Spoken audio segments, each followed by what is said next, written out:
봄 27. 병고와 죽음에 대하여. 몸은 나의 도구이다. 몸은 현상의 나, 에고 영가가 본연의 나로 돌아가고자 자기의 영격에 합당한 몸을 받아 환생한 다음 현상의 나, 에고를 타파하고 업장을 소멸하여 본연의 나, 만물의 영장, 우주의 주인인 사람이 되기 위하여 없어서는 안 될 도구이다. 몸은 물질로 생로병사하는 한계가 있고 한정된 물질이다. 그리고 현재의 자기의 의식 수준이나 영격 역시 제한적이고 한계가 있고 가변적이고 미숙하여 영적으로 진화를 요하는 어라이다. 자기가 어떤 몸을 받다 태어났느냐는 전적으로 전생까지 자기의 영격의 수준에 따른 결과물인 동시에 금생의 영적으로 진화하기 위해 가장 필요로 하는 수준의 몸이기도 하다. 우리의 몸이 아프다는 현상은 너무나 당연하다. 아픔이 없다면 인간은 영적인 진화와 발전의 길을 더 이상 모색하지 않을 것이다. 몸이 아프다는 것은 자기가 만든 삶의 결과가 그만큼 부실하고 모자라기 때문이다. 자기의 의식 수준이 그대로 반영된 것이다. 자기가 지금 병고에 시달린다는 것은 부모의 책임도 아니고 전적으로 자기가 어떻게 몸과 마음을 부리고 써왔느냐, 얼마나 밝게 살피고 알뜰하게 돌보고 얼마나 주인답게 사랑으로 거느리고 다스려 왔느냐의 결과이다. 식성이 까다로워 편식을 하는 사람은 그만큼 성질이 까다롭고 치우쳐 있는 사람이므로 몸의 건강이 좋지 않고 병고에 시달릴 확률이 그만큼 커진다.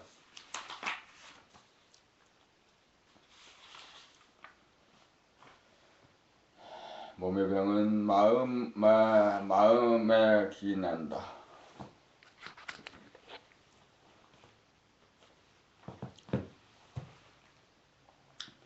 마음이란 현상의 자기이므로 당연히 업장이 있고 성질이 있어 성질을 부리기 마련이고 성질을 자주 부리면 오장이 손상을 받아 병이 생긴다. 몸의 주인인 자기가 평소 신체 각 부위를 골고루 써주면 머리, 얼굴, 몸뚱이, 수족, 내개 등 육부가 몸 전체가 골고루 발달하여 강건해진다. 그러나 아무리 마음과 몸을 잘 다스린다 해도 몸은 반드시 생로병사라고 하는 운명을 벗어나지 못한다. 몸은 병들어 죽고 노쇠해서 죽는 것이 철칙이다. 몸이 있는 이상 아프지 않을 수 없고 병고에 시달리지 않을 수는 없는 법이다. 병고가 있고 죽음이 있기에 우리는 본연의 자기를 찾게 되고 자기의 정체성과 주체성을 깨달아 증득함으로써 병고와 죽음 가운데서도 조금도 흔들리지 않고 의연할 수 있다. 그렇게 되기 위해서는 사람을 완성하는 수밖에는 없다. 사람이 되는 수밖에는 없다. 사람이 되지 못하면 죽음이 무엇인지 몰라 현상의 자기 에고는 죽음을 두려워하고 살려고 무작정 발버둥친다. 평생 벌어놓은 재산을 병원에다 다 갖다 바치고 병을 고치지도 못하고 고생만 더 하다가 속절없이 간다. 정체성 자리에서 보면 삶과 죽음 따위는 없다. 삶이니 죽음이니 하는 생각이나 말이나 관념은 시간적인 분열에서 오는 현상일 뿐이다. 육체의 죽음과 탄생은 동전의 양면이다. 우리의 몸이 수명을 다하여 죽어야 새 옷으로 갈아입듯 새 몸을 받아 다시 환생을 한다. 일찍 가면 일찍 오고 늦게 가면 늦게 온다. 금생에 열심히 돌아봄 바라봄 늘봄하여 영격을 높여놓아야 거기에 상응한 몸을 받고 인간을 완성하기 위해 전생까지 업장을 안고 다시금 환생한다.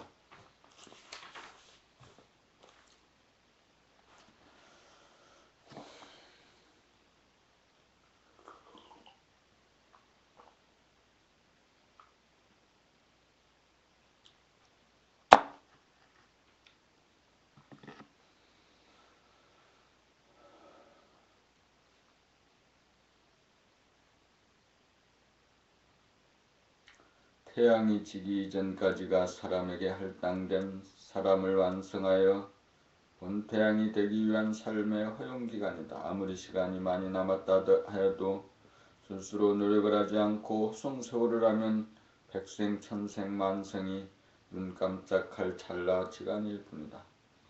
그러므로 이 핑계 저 핑계 대고 법 공부를 뒤로 미루면 안 된다. 아무리 장구한 세월일지라도 지금 여기 순간 찰나지간을 놓치면 찰나가 영원인지라 사람이 되어 자기를 구원하고 인류를 구원하는 일은 멀기만 하다. 태양이 지는 날 그 장구한 세월이 주어졌는데도 불구하고 어른이 되고 어르신이 되지 못한 영적인 너라들은 날개가 없어 은하계로 이동하지 못하여 영구히 사망에 이르고 말 것이다. 그것이 최후의 심판이다.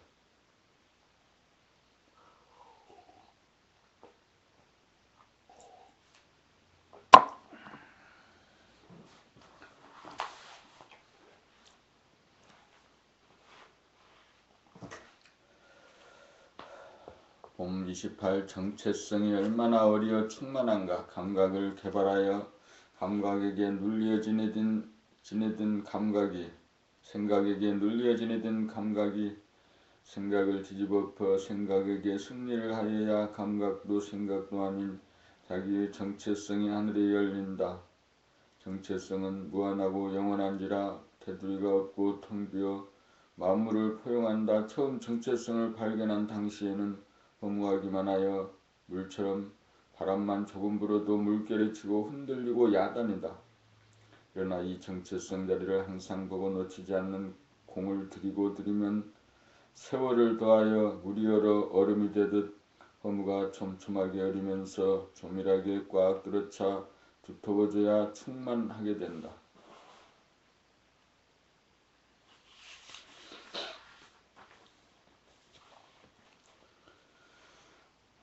이렇게 된 것을 어른이라고 하고 더욱 무르익어 태풍이 몰아쳐도 움직이지 않을 정도가 되고 만덕의 권능이 생겨야 어르신이라고 한다. 우리말의 어리 한자로 영이요 영어로 스피리트이고 본연의 차기이다. 어른 차가움이다. 차갑기에 인정에 끌리지 않는다.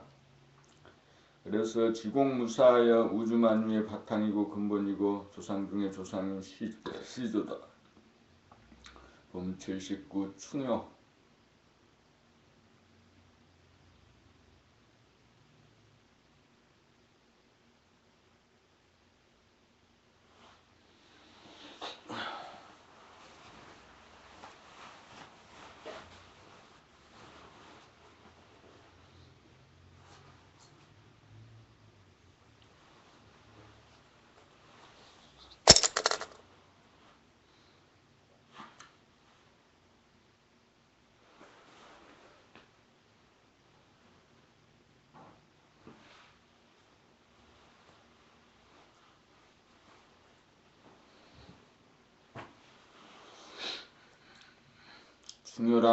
충이란 임금에게 충성을 하고 효란 조상에게 효성을 다하는 것이라고 배웠다.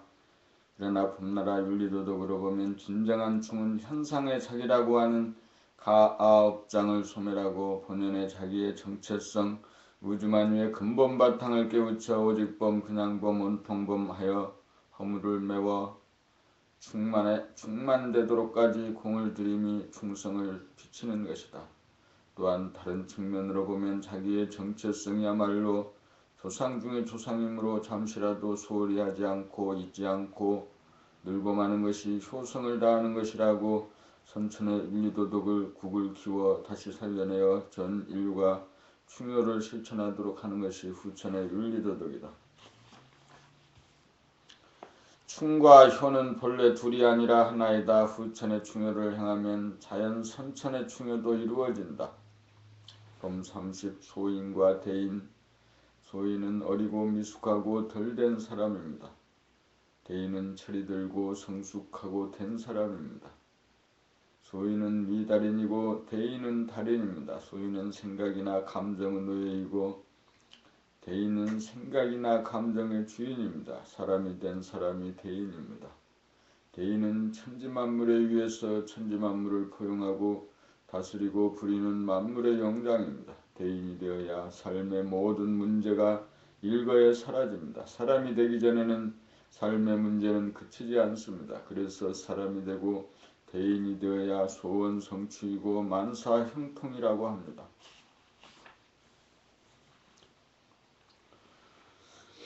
사람이 사는 목적이 재생명리를 추구하는 것이 아닙니다. 사람이 사는 목적은 사람을 완성하는 것입니다.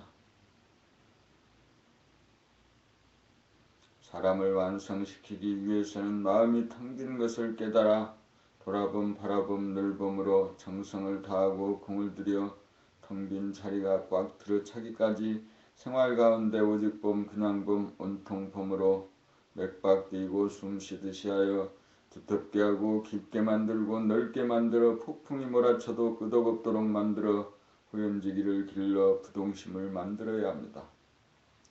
덩 비어야 만물을 포용하고 거느리며 꽉 들어차야 만물을 다스리고 부릴 수 있기 때문입니다. 그것을 일러 정체성과 주체성이라고 합니다. 사람이 완성되어야 삶이 완성되고 사랑이 완성됩니다. 사람이 완성되어야 자유가 있고 평화가 있고 행복이 있습니다. 텅 빈 정체성 깨달아 꽉 들어차고 두터워져야 허무와 충만이 동시에 존재하는 대인이 됩니다. 대인이 되면 호연지기를 온몸에 베풀어 얼굴에 그 유와 기상이 나타나 의연하고 당당한 모습이 표출되고 목소리에 진실과 아름다움을 토해냅니다. 그러나 대인은 봄나는 허무와 충만을 초월하고 의식과 무의식을 초월하고 병고와 생사를 초월하고 물질의 유무를 초월합니다. 대인이 되고자 옵션을 걸어 늘 깨어있는 현재의식으로 만듭시다.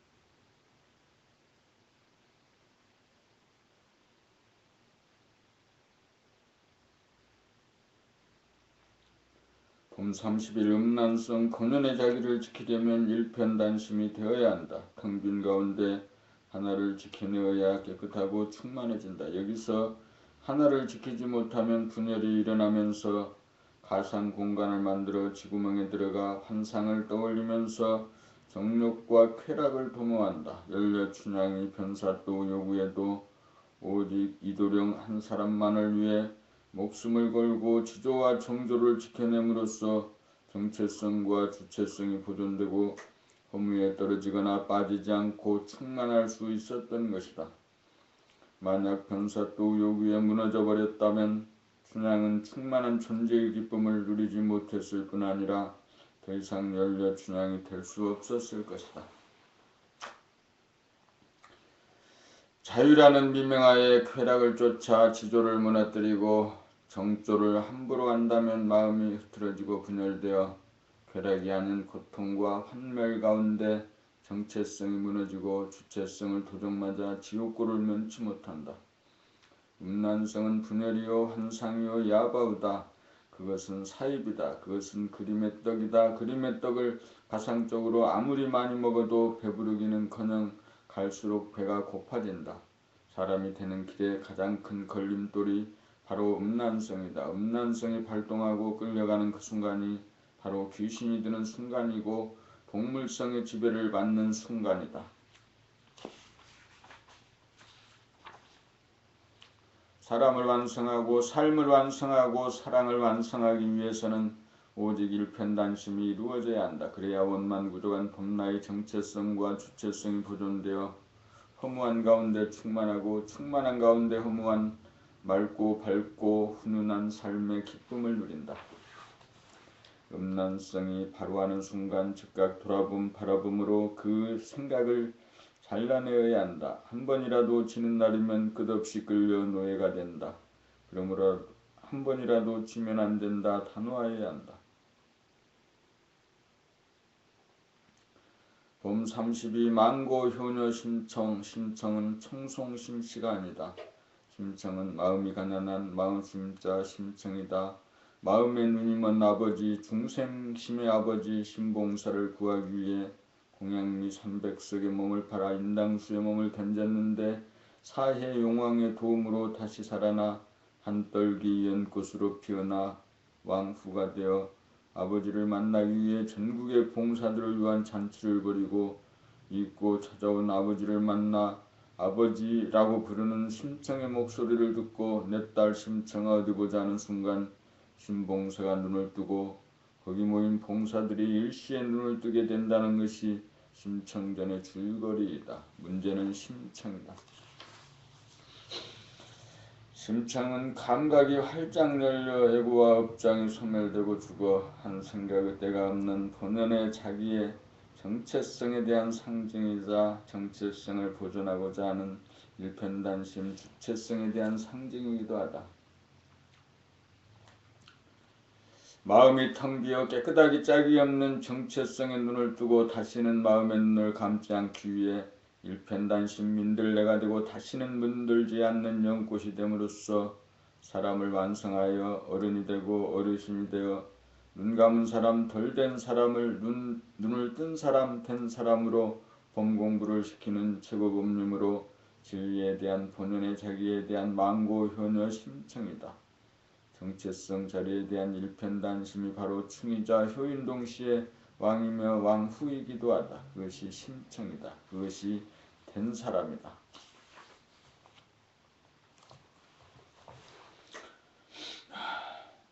봄 33 보고 싶은 사람도 가고 싶은 곳도 없는 까닭. 아무리 아름다운 대자연일지라도 아무리 고향의 산천일지라도 아무리 보고 싶은 사람일지라도 그것은 어디까지나 현상의 자기 예고가 투영한 이미지에 불과하다. 자연이든 그러므로 자연이든 사람이든 보고 싶어지는 순간 속절없이 안절부절하지 말고 즉시 의식의 스크린에 그분들을 떠올려 지속적으로 바라보면 1분도 지나지 않아서 영상이 사라지거나 더 이상 보고 싶지 않아 시선이 다른 데로 옮겨감을 알 것이다. 이것은 무엇을 말하는가? 본연의 자기 봄날 정체성 자리 이미지가 전혀 없는 텅 빈 자리는 아무리 보아도 질리지 않고 늘 새롭지만 한 생각을 바라에 나온 것은 시간적 공간적으로 한계가 있는지라 권태와 짜증이 난다는 것이다. 정체성에서는 아무리 오래 머물러도 머문 바가 없고 충만하지만 이미지는 그림자인지라 공허하고 허전하기 때문이다. 자기의 정체성을 떠나지 않고 잊지 않고 더불어 있는 것이 본연의 자기를 사랑합니다. 본연의 자기와 더불어 존재하는 사람은 남이 보고 싶어 안다라는 일이 없다. 그리고 어디로 가고 싶은 생각도 일어나지 않는다. 부모 형제 처자도 마찬가지고 애인이나 친구도 마찬가지다. 왜냐하면 이미 나와 남이 본연의 자기 정체성에서 하나이고 공간적으로 무한하여